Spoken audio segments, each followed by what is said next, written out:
ओम गणेश हर हर महादेव। कर्मकांड बाय आनंद पाठक में एक बार पुनः आप सभी का स्वागत है। हरि ओम, जय सिया राम।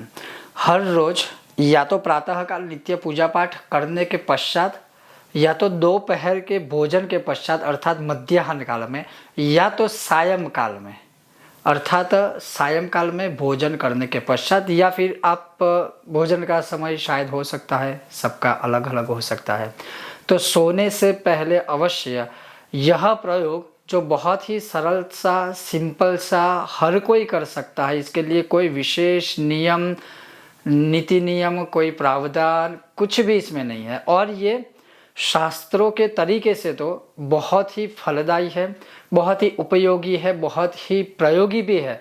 लेकिन वैज्ञानिक पद्धति से भी देखें तो ये घर के लिए बहुत बहुत लाभदायक है। ऐसा सहज सरल 1 मिनट का प्रयोग जो हर रोज हर कोई कर सकता है, वो आज इस विषय और वीडियो में मैं आपको प्रैक्टिकली दिखाऊंगा। अगर आपको यह विषय वीडियो पसंद आए तो आप लाइक कीजिएगा, शेयर कीजिएगा, चैनल पर नए हो तो सब्सक्राइब करके घंटी का चिन्ह दबाइएगा।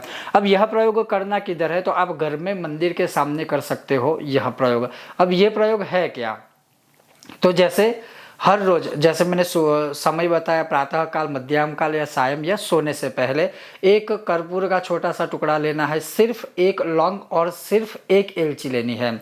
इसको देसी भाषा में अगर मैं बोलूँ तो इसको जलाना है, लेकिन पवित्र भाषा में अगर कहूँ तो इसको प्रज्वलित करना है। और प्रज्वलित करते समय क्या करना है कि भगवान के सामने जैसे एक आरती हम उतारते हैं वैसे ही इसको करना है। इससे 2 फायदे हो गए। एक, आप मानो ना माने चाहे ना चाहे हर रोज एक निश्चित नियम हो जाएगा कि आप और कोई आरती करे ना करे, लेकिन हर रोज पूजा के पश्चात सुबह या फिर हर रोज सायं काल में संध्या काल के समय अर्थात भोजन आदि के बाद या फिर सोने से पहले एक नियम आपका डेली रूटीन तरीके से बन जाएगा, पक्के तरीके से, कि आप वो कर्पूर की आरती करते हो। लेकिन सिर्फ कर्पूर की नहीं, कर्पूर के अंदर एक लौंग और एक लौंग के अंदर एक इलायची।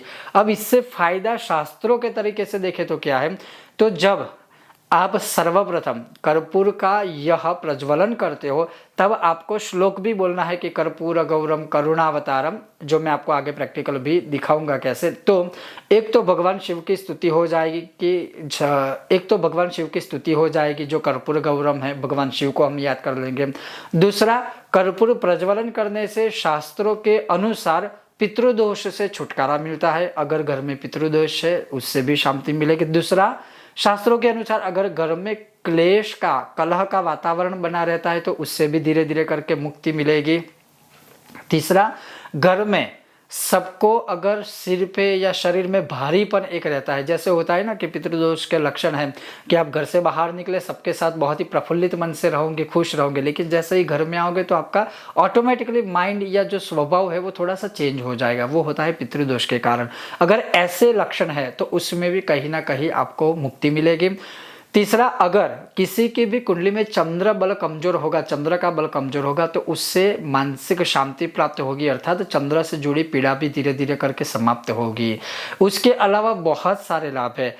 लौंग और इलायची से माँ लक्ष्मी की कृपा प्राप्त होगी। अगर आपके घर में लक्ष्मी का बंधन किसी ने किया है, व्यापार का बंधन किसी ने किया है, आपकी लक्ष्मी या व्यापार आदि कुछ भी किसी ने बांध लिया हो, कोई तंत्र मंत्र आदि क्रियाओं से, उससे मुक्ति मिलेगी।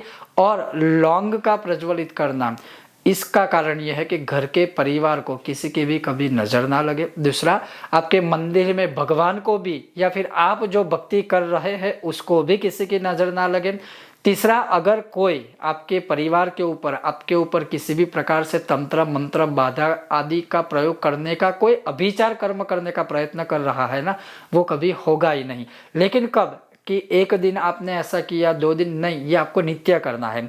अगर कोई महिलाएं बहनें हैं तो 5 दिनों को छोड़ के ये प्रयोग हर रोज करना है। अब 5 दिनों को भी मत छोड़िए, मैं उसके लिए आपको अलग से एक विधान बताता हूँ कि 5 दिन जब आपके मासिक धर्म के आते हैं, 5 या कभी कभी किसी को 7 दिन तक भी चलता है, तो 5 या 7 दिन आप क्या करें कि किचन में अगर जाते हैं तो, क्योंकि आज के समय में कभी कभी मजबूरीवश ऐसे समय में भी किचन में महिलाओं को खाना करना ये है वो है, सब चीज़ें करनी पड़ती है, वो एक अलग बात है, वो देश काल आप अपनी परिस्थिति वश या परिस्थिति के अनुसार चलिएगा। लेकिन मेरा कहने का तात्पर्य ये है कि उन 5 दिनों में भी आप क्या करें कि किचन या फिर घर में भगवान के मंदिर के अलावा या भगवान के मंदिर के सामने अलावा कहीं पर भी आरती आपको नहीं बोलनी है। जैसे कर्पूर गौरम जो श्लोक है वो नहीं बोलना है।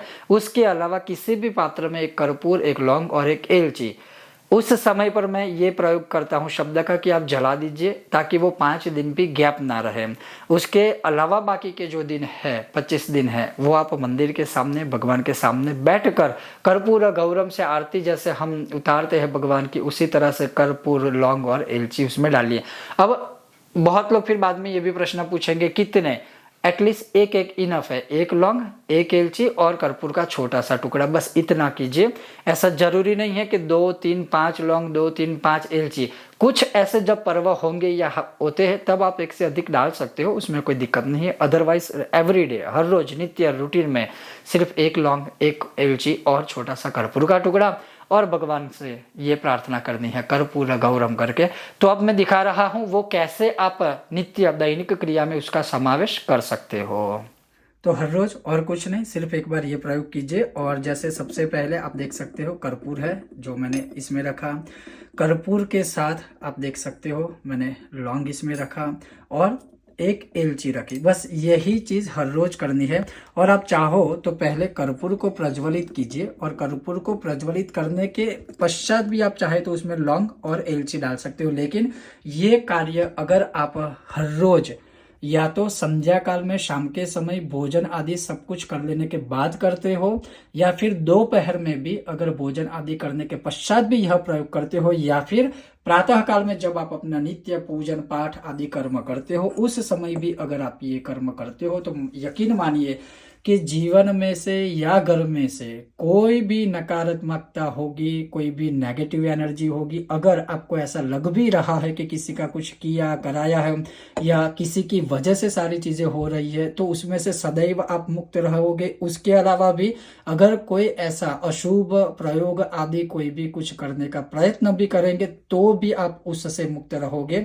और इतना भी याद रखिए कि जब भी आप यह प्रज्वलित करते हो, अर्थात दीप प्रज्वलित करते हो या एक प्रकार से कहते हैं आरती भी करते हो, तो ये अवश्य आपको प्रयत्न या कोशिश करनी चाहिए कि जब आप यह आरती या दीप प्रज्वलित कर्पूर को जलाते हो अर्थात प्रज्वलित करते हो और उसमें लौंग और एलची डालते हो, तब साथ में श्लोक भी बोलना चाहिए। और वो जो श्लोक है जो हम सबको पता भी है, हम सब जानते भी है, तो वो श्लोक बोलते बोलते हर रोज प्रातःकाल या तो शाम को सोने से पहले अवश्य ही कर्पूर का प्रज्वलन घर में बहुत ही आवश्यक है। कर्पूर का प्रज्वलन करने से सबसे पहला फायदा होगा, घर में से नकारात्मकता दूर होगी, पितृदोष होगा, पितृपीड़ा होगी, उसमें भी कहीं ना कहीं शांति प्राप्त होगी। और एलची और लौंग डालने का कारण यह है कि कोई भी एनर्जी ऐसी है, कोई भी तंत्र मंत्र बाधा आदि कोई चीज है, तो ये सारा जो विषय है किसी का किया करा गया है वो सब दूर हो जाएगा। लेकिन हर रोज अवश्य ही यह कार्य करना चाहिए। सुबह कीजिए, दोपहर में कीजिए या शाम को, लेकिन शाम को सायंकाल को अवश्य ये कीजिएगा, खास करके जब भोजन आदि सब कुछ घर में हो जाए उसके पश्चात।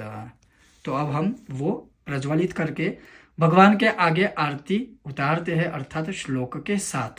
जैसे आप देख सकते हो कि इस प्रकार से, और मैं माता रानी के सन्मुख ही ये कर रहा हूँ। ओम कर्पूर गौरम करुणावतारम संसार सारम भुजगेन्द्रहारम सदा वसंतम हृदयारविंदे भवम भवानी सहितम नमामि। ओम दुम दुर्गायै नमः।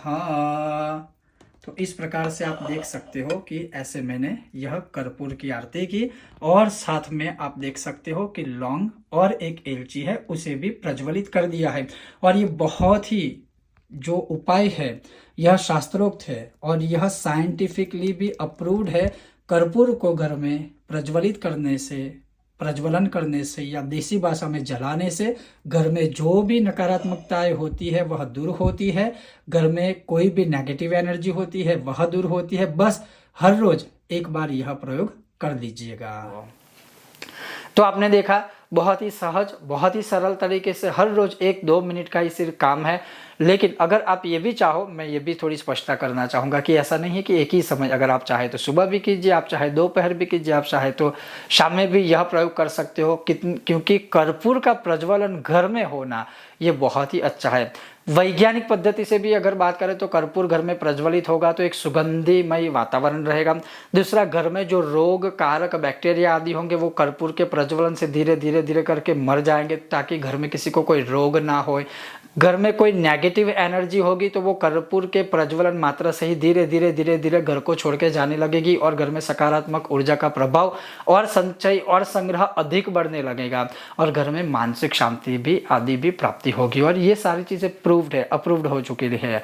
तो ये एक सरल सा, सिंपल सा, सहज सा प्रयोग हर रोज करना चाहिए। और खास करके अगर हर रोज ना कर पाए तो अवश्य ही अच्छे दिनों में, अच्छे पर्वों में, अच्छे त्योहारों में तो करना ही चाहिए। ये था सहज सरल एक प्रयोग। अगर आपको यह विषय वीडियो पसंद आया हो, लाइक कीजिएगा, शेयर कीजिएगा, चैनल पर नए हो तो सब्सक्राइब करके घंटी का चिन्ह दबाइएगा। बहुत जल्द मिलते हैं नए विषय और वीडियो के साथ। तब तक आप देखते रहिए कर्मकांड बाय आनंद पाठक मेरे साथ। ओम गणेश, हर हर महादेव, जय सिया राम।